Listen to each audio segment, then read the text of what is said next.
All right. Now, then we are here live with the Kings of the North ProBots tournament. This is week 2 of the round of 8. I am Ender Sword and joined here by my lovely co-host. It is not Xquan, but it is Drekken. Absolutely, it's not Xcoin. It is me. It's like we do 3 shows a week together. Yep. We are like now joined at the hip officially. Like I think StarCraft married. Yeah, definitely the case. And we have some awesome robot action for you tonight. Stole that line from BattleBots. They say it every week. And it's a big inspiration for this. So we've got the second part of our round of 8. Just to recap last week for anyone out there that's just realizing that this exists, I think there's VODs out there. Last week we had a Velo bot, which some people were discussing in chat, playing against Micro Machine, and we had a Protoss Mind bot against 5-Minute bot. So pretty good. That was 3 Terrans and a Protoss. Today we have PVZs. We've got 2 PVZs. And we're going to be featuring H-Jax AI and Tyre against Creepybot and Cannon Lover. I think that's going to be a good one. One of the things that you mentioned, that the whole idea of BattleBots expired, and it really does. It's when I think about BattleBots, I must have watched like a dozen episodes of BattleBots just to kind of prepare to prepare for this and just understand it. So. Like, have you watched BattleBots?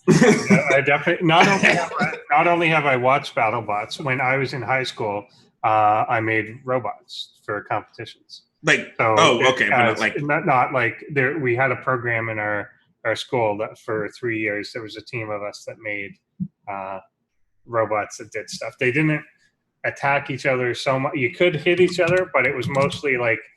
There would be 4 robots in like an arena, and there were like a bunch of soccer balls or something like that, and you'd have to go collect it and bring it to your goal, and you could try and sabotage the other robots or whatever. So it was that concept, but without all the saws and flames. That's like the best part, though. Like I think I saw one BattleBot episode where he had like they shot like little weights, as a cannon. And it's like, what a ridiculous thing to put on the bot. And obviously you'd have to think a lot about like how you want to weigh your bot down. So there's some parallels I think we can be drawn to that and this, because we have people who design their bots to have different types of strategy and different types of like kind of like quirks to their bots. Because a Velo bot obviously plays like a Velo. Cannon Lover, clearly by its name, like makes cannons, right? Yeah, sounds like it. And I guess 5-Minute bot. It might be a tip off. Yeah. Right. And then you have like micro machines, 5-Minute bot who tries to win the game in like 5 minutes, which I think last week he did. Yeah, he did pretty well. I don't know if I think he had like an 8-minute and something like that. Yeah. And Micro Machine, only microed Marines. Like that was basically it. Not the best. Actually, really good micro of the Marines, unless there was a ramp, and then forget it. Yeah, I watched that. Like to deal with it. They got like stuck. They got stuck on the ramp a couple of times, and just like I think it was it a Velo bot he was playing against, and then whenever he put up the supply depots, the Marines would just like quit it. They'd like, all right, freak out and not know what to do, and that kind of gets into what some of the strategy is for the designers in this, that you can actually design and adjust your bot to counterplay against the style of another bot if you know what it's going to be, especially if you guys have all named your bots exactly what they do. So that probably doesn't make it super difficult. Just looking at the chat, there are rules for this somewhere. But it's I could see that H-Jax actually did, I think, the same robot thing in high school as well. So that's not too surprising, and he's one of our first competitors, or his AI is one of the first competitors. And his bot has also done really well on the ladder that they have going on SE2 AI.net. Exactly. So he's no stranger to to buy. I think it's like one of the top bots, if I remember correctly. Yeah, I think so. So yeah, do you want to take a quick? I mentioned the players last week, but a quick look at the ladder. Velo, or not the ladder. Let's take the bracket. Yeah, let's take a look at the bracket. We do have in last week's episode a VeloBot 2-0ing Micro Machine, and a VeloBot using a very specific style, like you said, Mac, playing very defensively, and then only pushing out when it had 100 army supply. Oh my god! And the funny part watching that episode is that you weren't sure whether or not it was like 100 supply or 100 armored supply. Yeah. And then its build order was, although it did push out with a couple Banshees, but yeah, the second game, I don't think the first game did it harass the Banshees. It did go across with Banshees. The first game killed a bunch of workers, but then brought them home and lost them in the middle to the Marines. But yeah, there was a moment where I think that that Banshee killed everything, and then the Banshee like ran off to the corner. It just stopped. It ran. It got depressed or something. It was just like, I don't want to fight anymore. It could have ended the game, but then we had to wait for the rest of it. And yeah, Micro Machine there losing the match, but all it did was make Marines.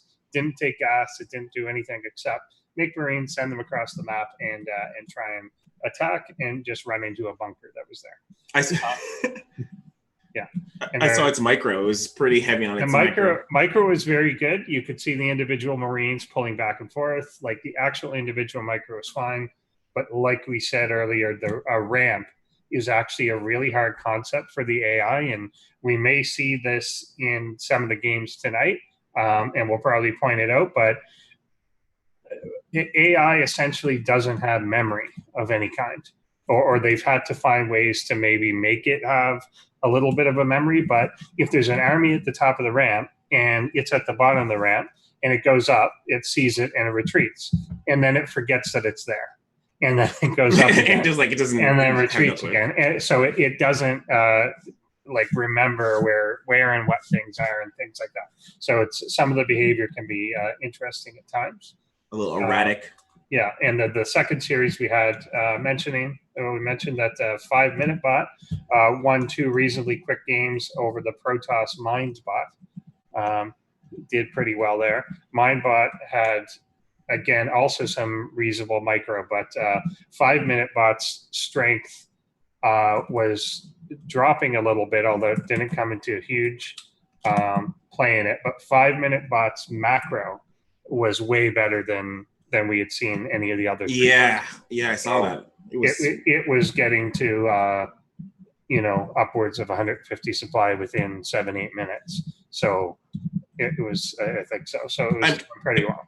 I'm curious to see now if we're going to start seeing more, like, we're still in the round of 8. So whether or not like bots in this round will still continuously show that kind of level of play, or whether or not we have to wait till the semifinals before we start seeing like really heavy games. Because there's like Micro Machine definitely had a weird performance in the sense that like it didn't mind gas, and that might just be a product of being in the round of 8. Whether or not we're going to see that again in these upcoming matches, I'm really curious. Yeah, definitely the case. I think we have already seen what is considered to be the heavy favorite going in, which is 5 Minute Bot. But we'll see on their own SC2 AI ladder. It's by far number 1, I believe. So, or not, I believe it's definitely. Yeah, it is number 1. It's number 1 on the ladder. Yeah, so it's been dominating with like a 90% win rate. So we'll see if anyone can essentially counter design against what its style is, because that seems to be a big part of this. And we are allowing edits to bots even after this first round, so you can kind of make tweaks to your new opponent's going to be. So that could be pretty interesting as well. But anyway, our matches for tonight, as we said, is going to start off with H-Jax AI versus Tier. So why don't we, it's pronounced Tier. Why don't we let's do we have interviews. So let's take an interview with H-Jax. Let's see what H-Jax had to say about his bot.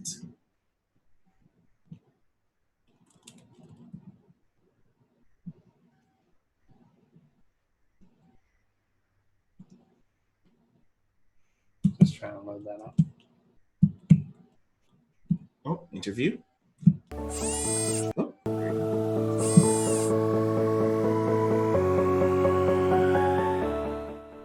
So my username is H-Jax and my bot's called HjaxAI. My bot's primary strategy varies by matchup, but it'll either go Mass Hydra or Ling Muta.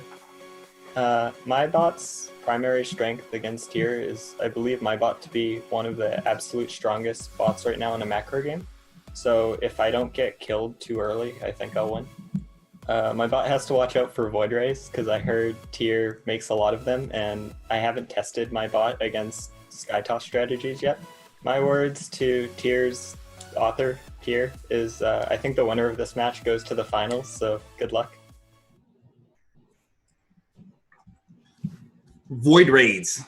That's Void Raids is a potential weakness, and I think we kind of saw in some games that we've looked at, not so much in this tournament, but some that we looked at in the week that we had some of the creators on, is weird behavior around air units.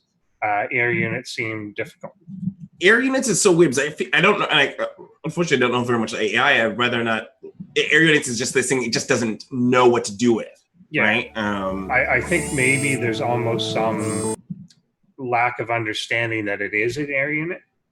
Like it's just a unit. And sometimes some things can hit it, sometimes things can't. Like it doesn't know how to perceive air itself. Fully acknowledging that it's an air unit. So we've seen some weird behavior there. Curious to see what happens. Although both of those things, it's funny he says that because both the units that he's saying you make, which is Hydras or Mutas, sound fine. It's not like he's saying like he'll be fine against it. Yeah, but it's often a matter, I think, of chasing it down. And we've seen the bots in some cases, they're not good. They'll get to the maximum range to hit, and then everything will stop and it'll start firing, and then you end up with a bunch of troops stuck behind it. Yeah. So it's not able to, and very often for air, like a human player wants to get right under it and start shooting so that it can't get away. But if you try and do that with Void Rays on the edge of the map, then they can just pull back. Into the fog of war is the enemy of all AIs here. Is that the fog of war is like the death because they like freak out. Yeah, H-Jax is saying in chat there that his AI definitely has no idea that air units are different from ground units, which is especially interesting given if he ends up in Muta territory. Yeah, because then that's fine. Like Mass Muta will be interesting to watch an AI use because there's definitely some. I like that this is going to be like he's going to be for macro. That he says that his bot is a macro bot. So this is exciting for me because we can possibly see some long games and get to see what these bots can do. Yeah. Assuming that tier doesn't just rush him. Like if tier obviously rushes him, then rip. Yeah. But exactly. Well, actually, why don't we find out what tier's bot? Let's see what tier's bots do. Let's go to that.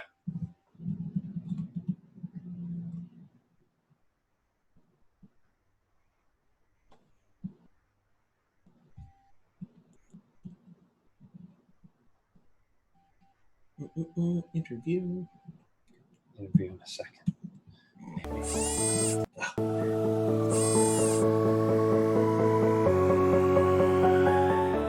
The name of my bot is Tier. I myself have a lot of experience in programming bots because I programmed a brute war bot before this, and I hope that I can use my experience to create a good bot myself. So my bot has a number of different strategies, and the main strategy basically just uses a lot of Void Rays. Yeah, so the strength that my bot has against H-Jax is that I've actually got multiple different strategies, and I believe that since my bot can switch those, it should be able to catch his bot off guard. What does my bot have to watch out for against H-Jax? I know that H-Jax's late game is very good. He is a very strong pro bot, so it's going to be tough if the game lasts very long.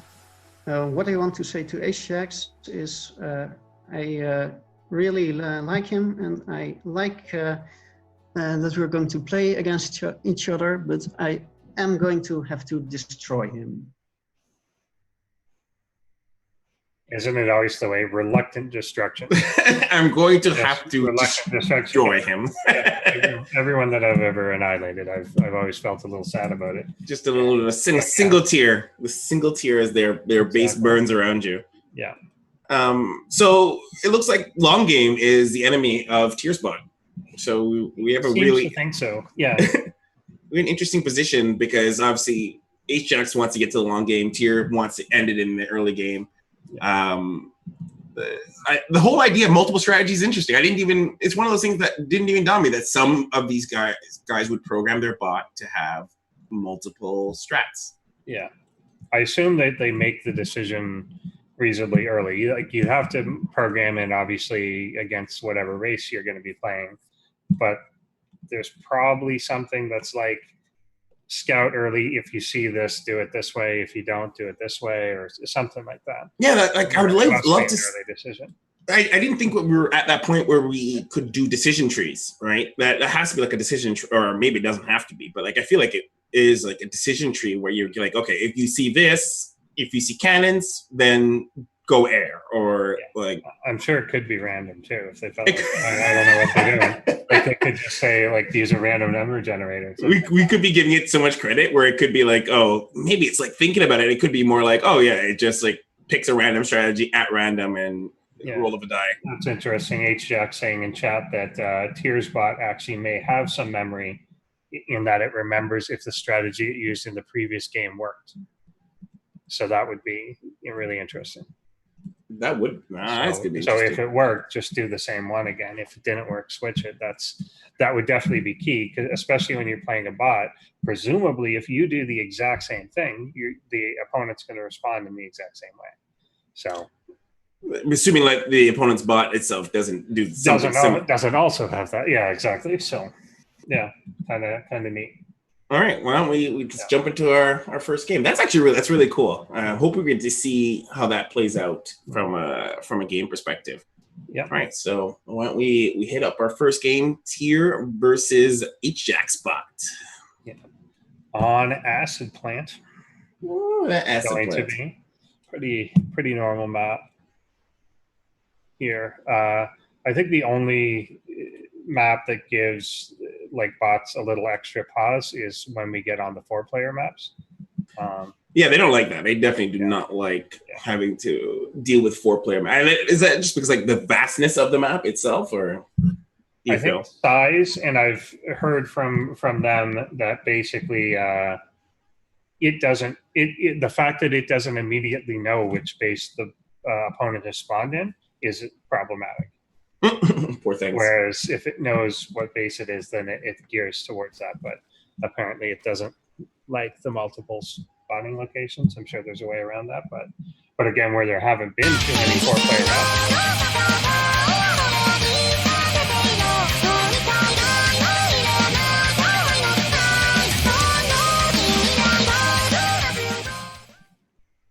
That's like the most. So down there, that's H-Jax AI. I spent a year in Japan after high school.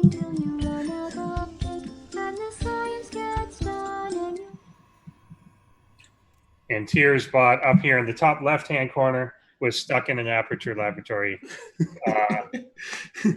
Is going to use. It kind of makes sense. He's definitely going to use warp ins probably at some point during the game. I don't know if they count as portals, but either way, we'll see if he is actually still alive at the end of this match.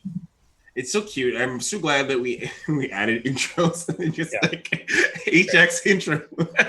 Why not? So we get our Protoss player going for the cannony wall off here. So he's going for a full wall off up front, 2 cannons coming down to protect this. And this has frustrated the drone scouting, who is trying to get into the space but doesn't understand that he can't yet. The drone seems so confused where it's just like, I thought there was a base here. Yeah, it's trying, and now it's at least come up the ramp to see. Actually, this is something we speculated on last game, is if you just click in the middle of the base, the worker will essentially never go up the ramp. So he had to give it the specific instruction to go up the ramp knowing that it can't. In order to be able to see, you know what I mean? I spoke to H-Jax once where he had said that one of his biggest worries for his bot is that it like if it gets cannon rushed, this is if he was to go against Cannon Lover, the bot itself would not recognize the idea, and it would just send another scout. It would just keep sending drones until it dies because it just would not recognize the idea that it's getting cannon rushed. So I'm curious to know if this is just it's going to keep sending a drone to scout, or does it have the information it needs to get it? They're at least got up to see that there is a base that they're building, so maybe it's content with that. It doesn't look like it sent anything else out. I assume this guy's just going to work. Yeah, let's see. Yeah. Oh yeah, it's just going to work. Now, interesting on Tier's side, we heard the mention of the Void Rays, but he's going heavy defensive, and we're going into a Twilight Council. Oh my gosh. Yeah. DTs? So this may be, oh no, there's a okay. top of it. So maybe this is just kind of a mixed bag that we're going to get. But yeah, it is going for a Stargate now. And oh, wait. Yeah, DT Dark Shrine. Yeah. Oh my goodness. Definitely an option here. And again, the bots fully recognize that they're going to need detection to see something. The bots fully recognize how to follow a hidden unit. Do they treat it differently? I kind of wonder, can they see it? Because obviously a human can see it, but like you see the blur, whether you have detection or not, does the bot truly recognize it? Or like, how does that work? It probably doesn't see I'm going to guess that it doesn't actually see a blur go by, but if it attacks and it doesn't understand what it's being attacked by, it will respond by building some sort of detection. Probably, yeah. I'm guessing. Yeah, if the attack has actually occurred, I'm sure that's the case. But I wonder if you just sat a DT on creep and just held position, would it ever see it? Like, would it be aware of that? No, I'm gonna guess it does. I'm gonna guess that it wouldn't even recognize that. Like, if as long as the DT itself doesn't attack, it probably doesn't even register it as anything. Exactly. Like very much like Westworld, where it's like, this doesn't look like anything to me, right? And the bot just. So this will be interesting. There's a DT starting, but there is, I think, only the one. Not even warp gate. There's one gateway that is just making a DT. I wonder why I decide to go DTs. I wonder if that's like predetermined, or if it was like I'm against Zerg. It was like it obviously it made the Stargate. So I was wondering if it was like, okay, I'm gonna go. I want to see what it does here. I want to see where this comes out. Oh, it's a Void Ray. No, it did do it. Okay. Originally, the way the rally point was set looked like it might accidentally come out of his own base if he's stuck. You mean for the DT? Yeah, for the DT. Oh my god! It did move, so it's not going to do that. That's clever that it knew. Yeah. So we'll see what the reaction is here. So this is the first one. So the author of 5 Minute Bot, I believe that is, saying that the AI cannot see the blur. So unless the unit is interacting, it's not going to be able to see that. So let's see as this comes in, but the overseer does get made and a mute gets taken down. It was ready. And it looks like there are about 6 other ones built. I don't know if they were all made at exactly the same time. Second DT will come in, but the Void Rays coming to join this time. There's a bunch of Lings there. See what their reaction is and what these Void Rays will opt to target down. Wow, I like how it thought to get detection. Like it was just this. Oh my, okay. So what's going to happen here now? It's just all Lings. Yeah. So Void Rays, not exactly focus firing. We'll just choose to lightly damage every Ling once. Did it use prismatic alignment already? He did. Just entering the fight did, but nothing. Yeah, nothing armored here. Oh no! Queen passes by, not paying any mind to these Void Rays. This could definitely be a strategy here where if there's just enough Lings, then the Void Ray never does anything because it just takes so long to kill it. Then now the Hydras are here. The Hydras come out. It might ring back, but one Void Ray does fall here.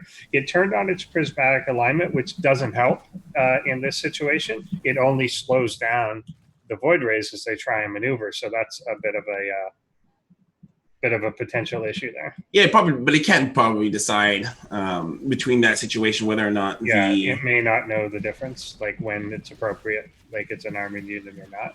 Yeah, H-Jax's bot is really kind of set up properly to defend this more than I was expecting. I was expecting it to be a little bit more janky with the detection and with the Hydras, but it's kind of covered. Yeah, the detection itself pretty impressive. He may just have that programmed in. Again, he got the layer for the Hydras anyway. May have set that up to just, when this happens, just get a bunch of overseers and have them in case. But yeah, the macro here is a little out of control for H-Jax. So we're looking at 138 supply to 32. Yeah. So our Protoss has not only not expanded, he's walled off from expanding. He can't expand without breaking that down. He's now going to be attempting to accumulate some void rays at home, but it almost already looks like a lost situation for Tier. The void rays didn't get anything done. It was interesting how they got distracted by, there was a window there where they maybe could have done something, but they were distracted by lings on the ground, which are obviously not the priority target that you might think they are. This is an odd situation, I think, for Tier's bot in general, because it can expand and it's sending these units and it's sending out the void rates one at a time, which is not healthy. I can't tell if H-Jax's bot is also waiting for a moment of where it's like, I need an X amount of army supply to attack, or if it's actually just going to be like, okay, well, this is probably the best situation for me to be in. Yeah, it's already certainly approaching a max. It's responding very quickly to these DTs as they come in, and it looks like it's making that major push now. Now, curious to see its behavior around the ramp, though. So we've seen these ramps be a huge failing, and where this is completely walled off, essentially with a bunch of cannons, the void rays up there, are these lings and everything just going to suicide on this? Oh my goodness, this actually could be. I wonder if this could be its like Achilles heel, because it doesn't have the Hydras will get through here anyway because there's just so much DPS here. But if he loses the high ground before breaking down, I wonder what would happen. But he's pulled the probes. Where are they going to go? No, nowhere. They're just trying to mass rebuild those structures. Yeah, the cannons are attacking overseers in the main instead of even focusing on the ramp. So Hydras, again, will eventually get up here. But it's funny, the overseers have moved off to the side, and this DT is actually wrecking shop almost even more than the cannons are. Yeah, because here it is, like the DT itself, there's no the detection itself has already moved into the main base, and it'd be actually really funny if this DT, I was like, this DT on its own does all the work and wins this. He's certainly going to get a lot done, but there's not even 2 or 3 Hydras are going to win at this point.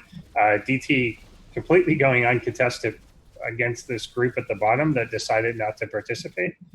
These are conscientiously ejecting Hydras, and they will come up here now. Will this wander into observer range or overseer range? And but there it's now. It is. Yeah. Oh, it recognized GG. That's cute. That is kind of neat. We haven't seen that yet, and it actually leaves the game. Yeah. Did it leave the game? Yeah. In our first week, we didn't see that happen. There had to be a complete destruction of all the buildings before the game was over. So if that's part of the scripting to actually GG and tap out, that's pretty. That's cool. Really promising. Yeah. That is really, really, really promising, because like I assumed that we're going to be here through the end of each building, and that was one of my biggest concerns. Was always one of those things where, what if one bot maker has her bot hide, all around the map? We have rules against it, but it still would have been pretty. The neat part here too. So if people aren't aware of how we're doing this, so these are from replay because they have to be given how the bots work. So these are pre-recorded, but we have pre-played. So you play them on the same computer. They actually play at multiple times the speed of a normal StarCraft game, and then we have to look at them in a replay. Although we haven't seen the result from these, but neither have the AI bot designers. So they're in the tournament finding out how they're doing live in chat right now. And H-Jax just noticed that there was a GG timing by his opponent. And speaking of H-Jax, H-Jax AI, down here in the bottom right-hand corner, we have our red card.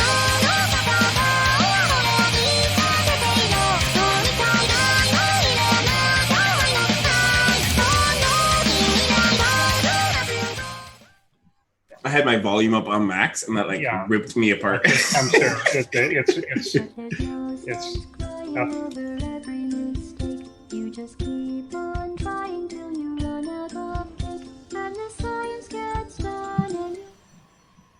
Top left-hand corner is Tier. Tier repping GLaDOS.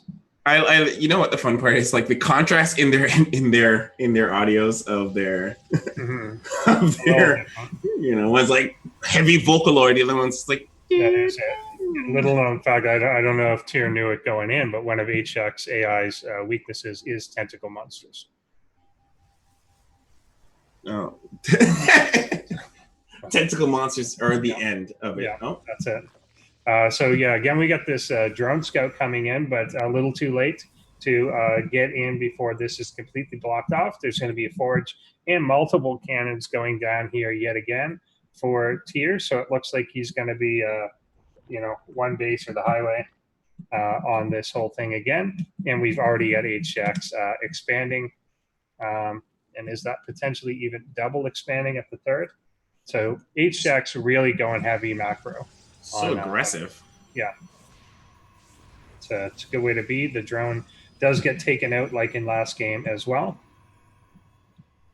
So wait, so is it doing the same strategy or is it doing a certainly open in the same way? If what Tier said is right, that it's going to do something different to adapt, then we'll see. But really won't see any tech choice obviously until after the cyber is done. But he's definitely going in on this one base again.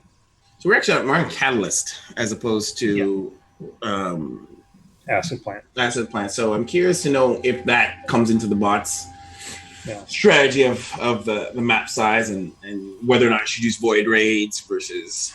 And that obviously might be way too advanced for a bot, but I'm curious if future bots will take map size into consideration where they're like, okay, well, void raids may not be the best idea on a 4-player map where it will take forever to get across the map. So, right. Or maybe it does proxy, which would be even better. Right. Yeah, it could be that would definitely be something that could potentially throw off the scouting of the enemy and not knowing what's coming or whatever. It seemed we saw Micro Machine in our first week do all barracks, all Marines, but build them completely at home.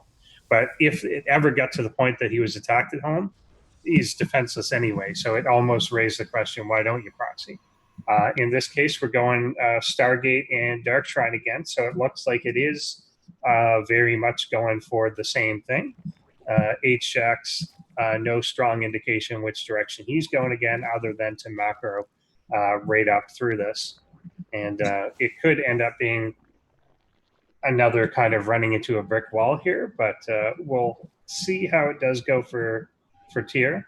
One thing that we should point out for Tier that again is easy when you're a human player, but often hard to get your bots to do is proper and appropriate building placement. and this structure in front of the ramp here, and then having his other buildings placed in a way that's not super easily scoutable and has like good spacing and everything like that is actually somewhat difficult to get it to do. So props to him for even creating these formations. I like that it knows regardless of the map, which is, I wonder if when we have a different style of map where the opening to the natural is at the bottom, or if it's done completely different, how the bot will react, or if it's pre-programmed to do based off of this style of tile set for maps. Yeah, I assume the ramp, like the main ramp is usually at least the same width. And as long as it can use that as a base and design around it, you would think. But yeah, it would be interesting. Some are cut off sooner, so you wouldn't be able to do the symmetrical cannon pattern. What would it do then? Yeah. but you may be able to just specifically design in the exact placement you want on every map and bypass it as a variable. Just say, do this. So I don't know. But we got the DT coming across here now. The layer is not done quite yet. So it may be a little bit before a first overseer comes out. So I'm curious, last time we saw that overseers were already being done as it was coming across. This time I want to see if it immediately pops into overseer production. So it probably will not realize there's a DT until the first hit, which is now. And we don't see an immediate overseer coming. So this attack is happening. I don't know if it's actually sooner on the clock, but it's sooner in the sense of where H-Jax is in its teching up path. It appears that the DTs are now like ravaging without the definitely getting some more work done. These voids, are they going to make the same thing again of getting tied up with the tied up with the lings? There are spore crawlers coming down. That's probably more in response maybe to the void rays than the DTs, but it's going to work for both. DT still going to work at the third base. Oh, those worker killed. 35 killed. The void rays in about 7 to 8 minutes will kill all these lings. Another DT coming in. Now, a question here: if the DT actually sneaks on through, now you will just start and fight the lings. If it walked on by, I wonder if the lings would pull back to the spore crawlers. But it looks like we're breaking through here now. 3 DTs still live. The spore crawler could just be straight up targeted down here. Queen going down, and that will be taken out. No void ray dead yet, and prismatic alignment will actually work on the lair. These DTs are putting in so much work. I love it that they finally get the chance to shine. I feel like the strategy itself had really good opportunities. The first game, it got countered really hard by the overseers, and now this time the overseers are ready and it's too late. So I wonder if that's that wing army's gone. The queens are gone. The hydras never really came out in this game either. So there are a couple, but obviously they get taken down immediately. We're really kind of seeing the strength of Tier's bot, like the strategy of void raids and losing one of the void raids to the spore crawler. I don't know if the bot actually knows that it shouldn't be attacking these spore crawlers, or it just doesn't care. It's just doing stuff. It's just doing stuff. It's just doing whatever.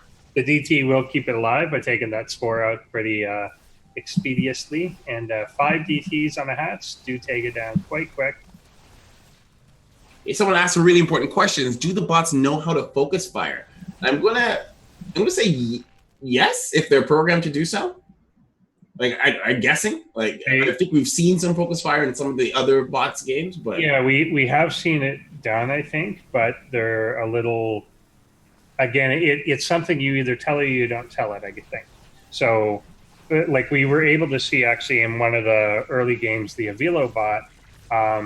The Banshee clearly had a target priority list that it targeted workers, then targeted Marines, then targeted the CC, then targeted barracks. It had an order in which it was clearly operating on. Here we're seeing the void rays literally just attack what's ever in front of them. So it's a little different. And same with the DTs, seem to be kind of wandering around. But but it's certainly putting in work here. The H-Jax AI has expanded to another base in the bottom middle. It's providing now. It's survival mode is set on. It unfortunately has no drones and 1,000 gas, but no minerals. So, no minerals. Yeah.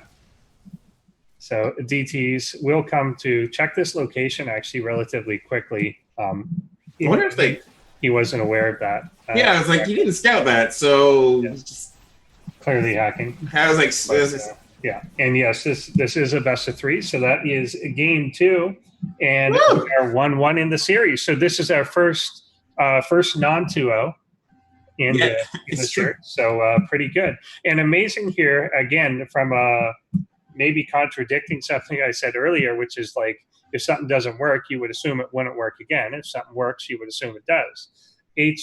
Tier's bot basically doing the exact same thing, but running into a situation that was more beneficial, that didn't have detection already ready, and all of a sudden the exact same strategy walks over his opponent when it was completely shut down in the previous game.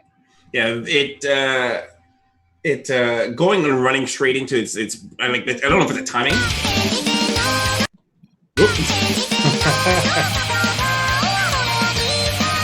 All right.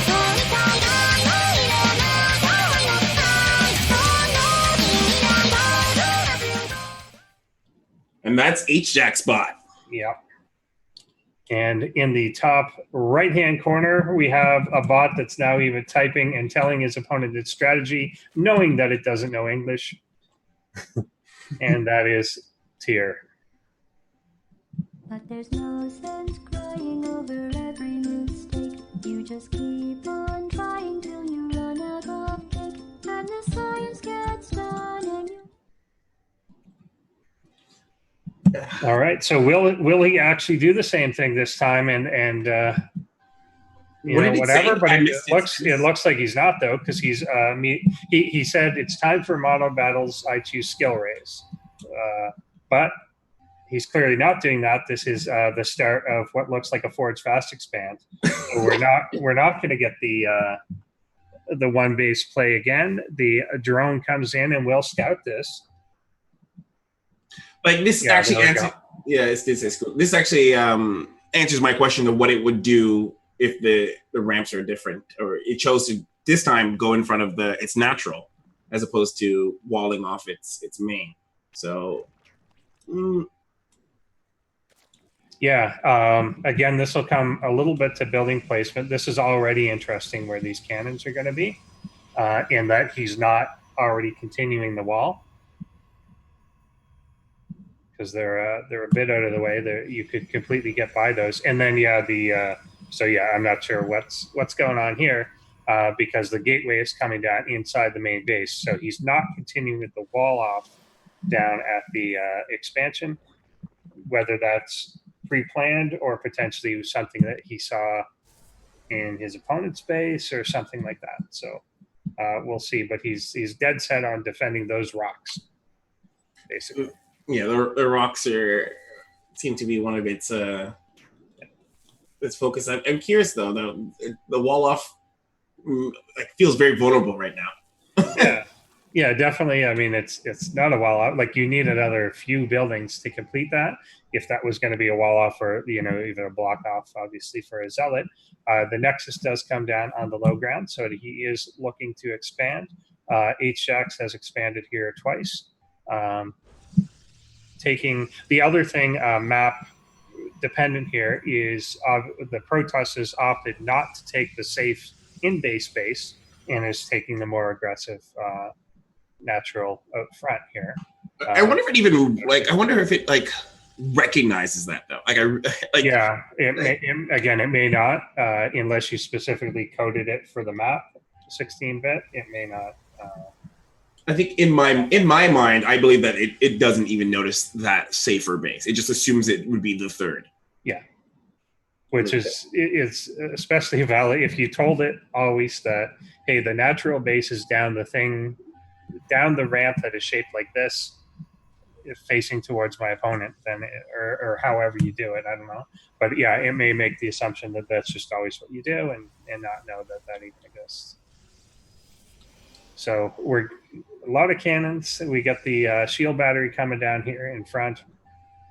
This feels more macro based than definitely. He's even ahead in workers at this early point in the game. Although H-Jax's extra hatchery is going to help him catch up there. And Void Rays, Stargate. Well, I'm assuming Void Rays are coming out of the Stargate. I assume Void Rays too. Phoenix would probably be quite difficult to program it today. I think. And then who knows though? This bot could surprise us. Double Void Ray, no Twilight Council this time, so we won't be getting another visit from Mr. DT. That might be for the best, even though it did. Oh wow, triple Stargate. What's the point of an economy if you're not going to use it? And going here, definitely this strategy is vulnerable to, even though he's got the cannons up front, it's pretty vulnerable to an early attack. I think they're kind of Artosis pylon cannons. if his opponent was aggressive, but I think he may know that his opponent is not particularly aggressive. And yeah, look at that juicy pylon sitting in the middle, just waiting. just being a target. But it's like this. Oh, is that Hydras? It's so. But this is no one base for this Protoss, which is going to be is interesting that it expanded. So because it knows, I guess it's going to be pumping out like crazy void rays, which it is. It's going for triple expansion or triple production of void rays. Yeah, definitely. Already in queue.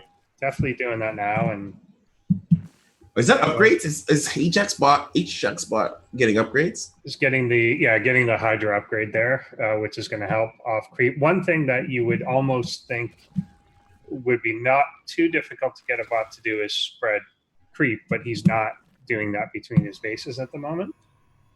So I've seen Creepy Bot, and Creepy Bot is really, really, really good at spreading creep. It is fantastically good at spreading. And this could definitely hurt if the void rays end up on his side of the map, and there's no connection between these three bases.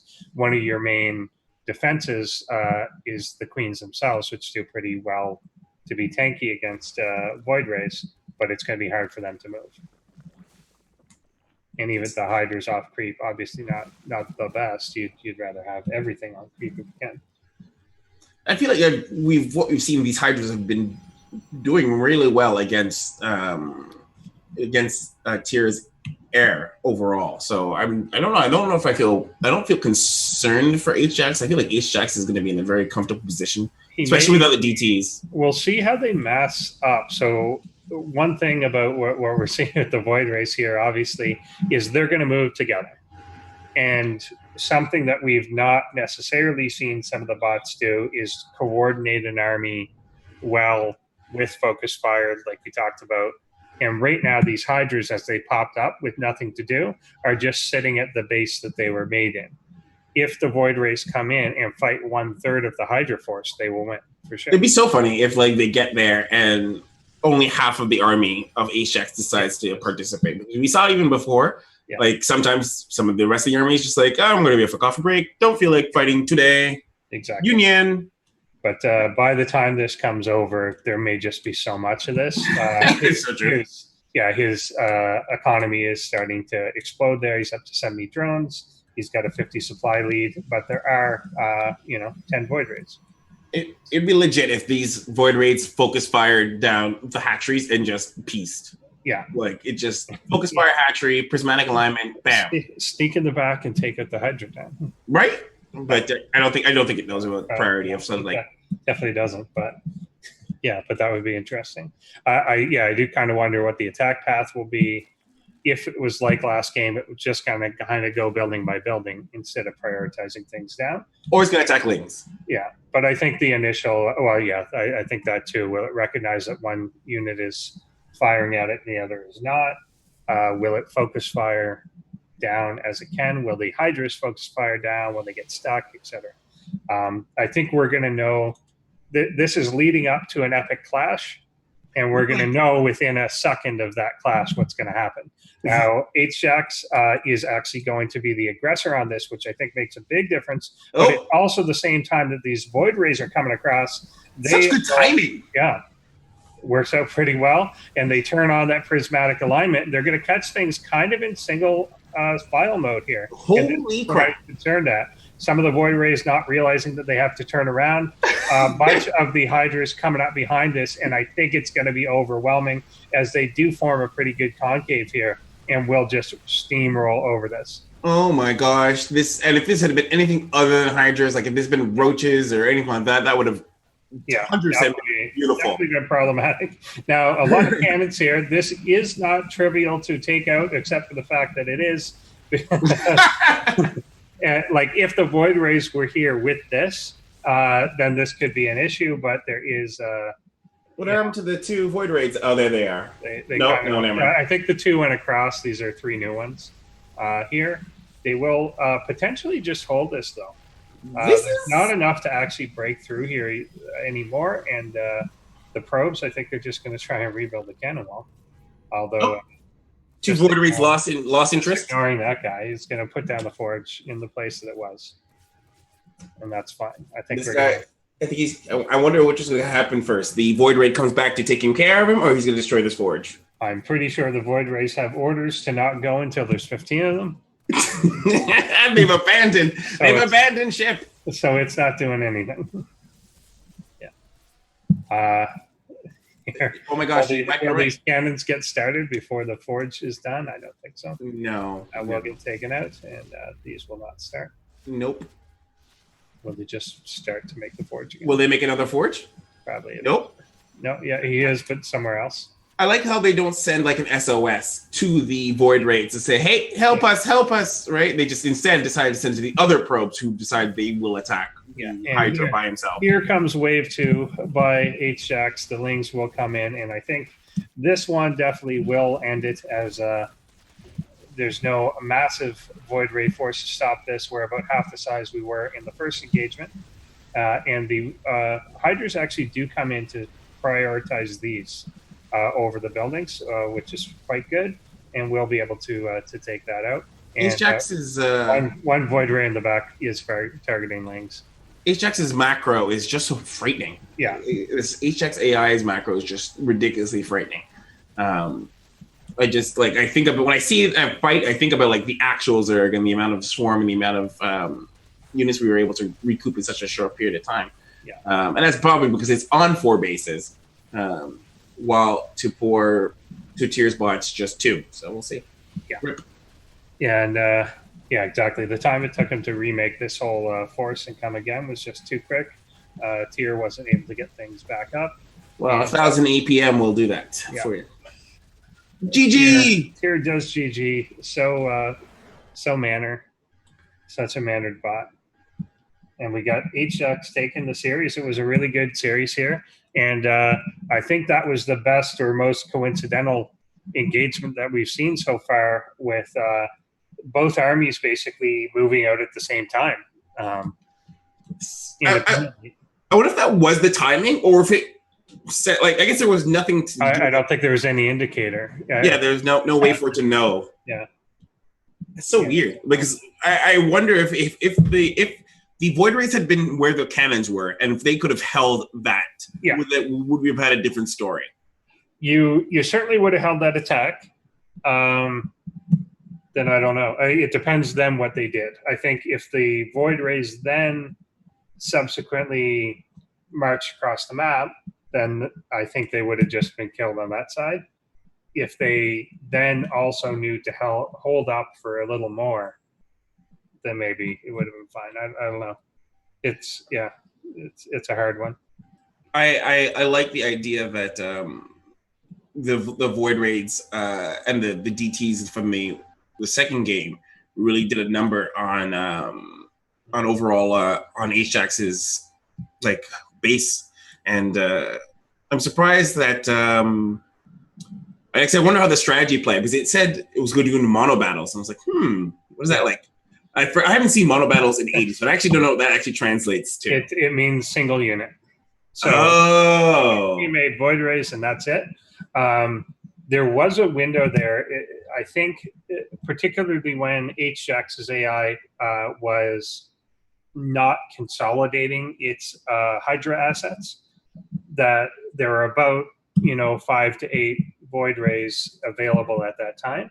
Had they moved out with a lesser number, occupied one of those spaces, and were just rallying forward, that may have been fine.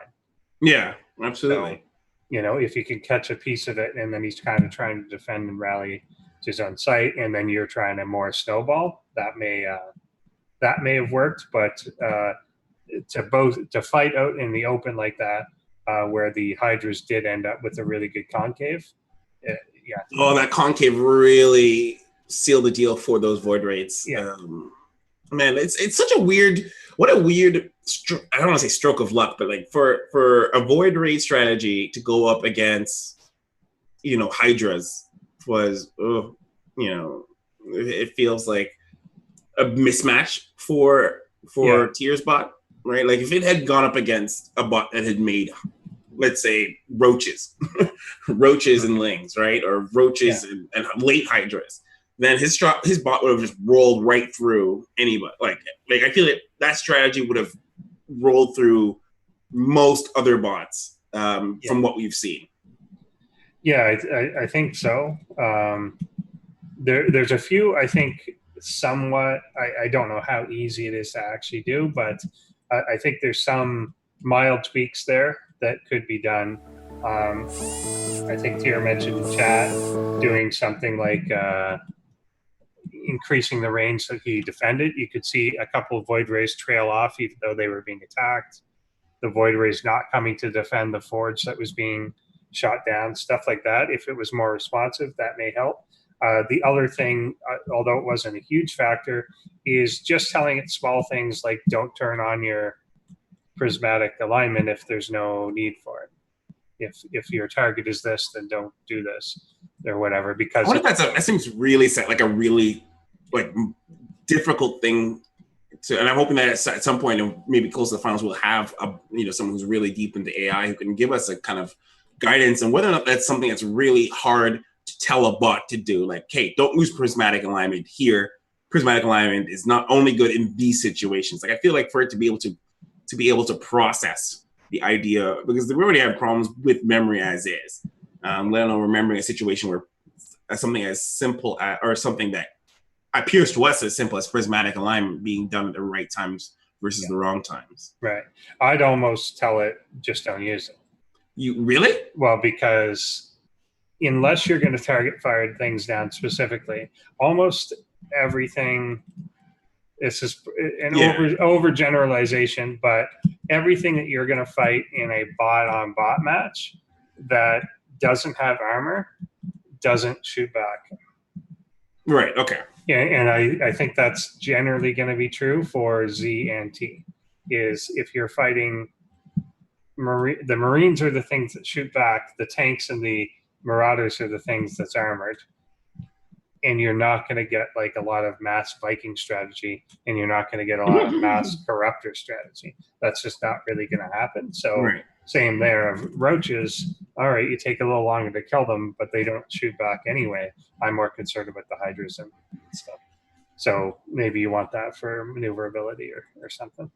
Because you could definitely you could see like in a lot of these pitch battles, if there was some pole micro that was done, and we've seen that done with the Marines last week, that if you could do pole micro with some of the Void Rays just to take them out of range and put them back, you could really spread your damage out. I feel like we didn't see enough. Like we saw that briefly in one of the games where the Void Rays tried to pull back, but they had prismatic alignment, so they couldn't really get away very far. So they were also they were pulling back from Overseers and Lings. So something told them that they should retreat, but they didn't have to retreat. All right, so we're gonna go for a quick break, and then when we come back, don't worry guys, no more longer than 5 minutes. When we come back, we will have Cannon Lover versus Creepy Bot here on ProBots.